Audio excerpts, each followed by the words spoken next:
Imagine this. Something bad happens. Really bad. So bad that everything slips out of control. And you say just one word.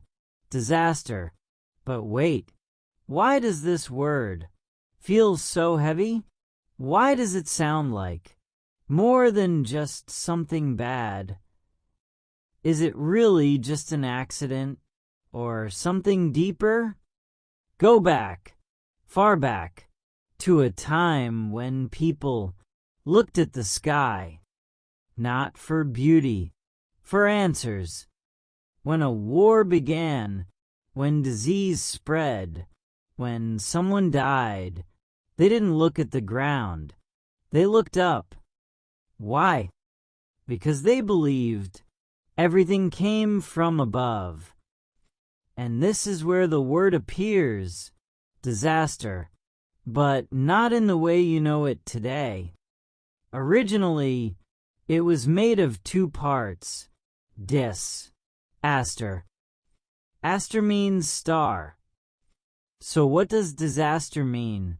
Wait, it's too early to say. But that's not the real story. Back then, people believed if the stars were aligned, everything would go well. But if not, if the sky lost its order, bad things would begin. And this is where things change. When something terrible happened, they didn't say, it was bad luck.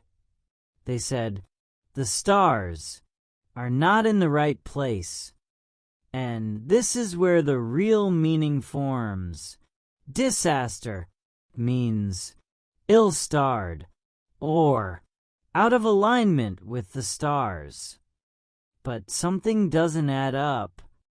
Today we don't look at the stars to explain disasters. Or do we? We still search for reasons, a pattern, a cause, an explanation. Because the human mind cannot tolerate randomness. And this is where the word evolves. Disaster is no longer just ill-starred.